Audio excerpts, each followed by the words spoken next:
Home Alone was released in 1990, the same year I was. Directed by Chris Columbus, the director of Stepmom, Miss Doubtfire, and the first two Harry Potter films, The Sorcerer's Kidney Stone, and Chamber of Secrets. The film also co-stars Catherine O'Hara, Joe Pesci, Daniel Stern, and John Candy.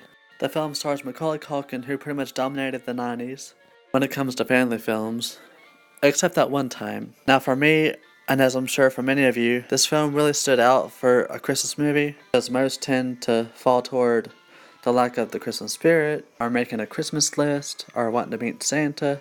This one's about a little boy who's left behind while his family goes on vacation, leaving him home alone, which is not quite so helpless as the burglars would have thought. One thing I really love about this movie is that it really does put you in that Christmas spirit, even though the plot doesn't really have much to do with Christmas itself, but it has really good dialogue and really funny moments between the characters. But Chris Columbus, the director, is really great at setting a scene and making really well thought out family moments, for good or bad. Rather than fighting or laughing together, it really comes off genuine and making it that much more relatable for the audience. He really understands how to put together a film, mixing both comedy and more serious moments without it feeling forced. I know one thing, Home Alone now sits in my collection. How about yours?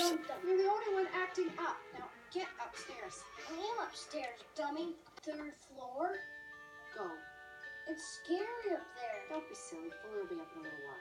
I don't want a super phone. You know about him. He wets the bed. He'll pee all over me. I know it. Fine. We'll put him somewhere else. I'm sorry. It's too late. Get upstairs. Everyone in his family hates me. And maybe you should ask Santa for a new family. I don't want a new family. I don't want any family. Families suck. Just stay up there. I don't want to see you again for the rest of the night. I don't want to see you again for the rest of my whole life. And I don't want to see anybody else either. I hope you don't mean that. You'd feel pretty sad if you woke up tomorrow morning and you didn't have a family. No, I won't. And say it again. Maybe it'll happen.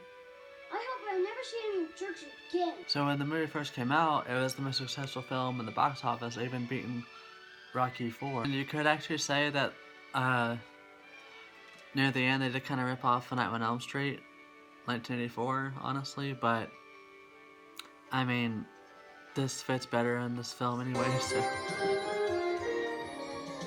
This is my house. I have to defend it.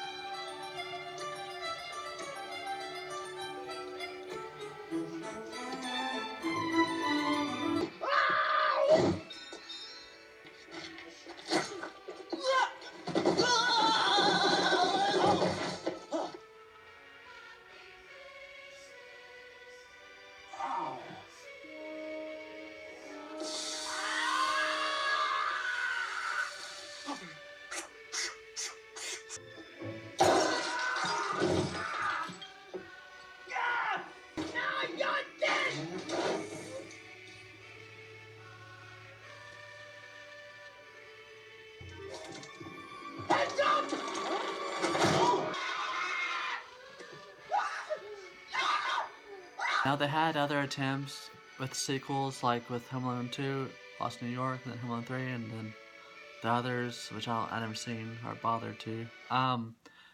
But the second one I like as well. It's kind of pretty much very similar to the first one. The only difference is he's in New York, basically. Which the third one was actually directed by John Hughes. That was the producer of the first two films. But it didn't really quite have that warmth and holiday feel like the first one did anyway. But altogether, the third one's still watchable. I still enjoy it. It's just not near as good as the first one. But as a set, it's good, and they're really good to watch during the holidays, of course. Home Alone, the first one, is one of my holiday favorites, and I watch it every year. And I'm sure you do too. That's why you're here. That's just my view. So have a good day and happy holidays.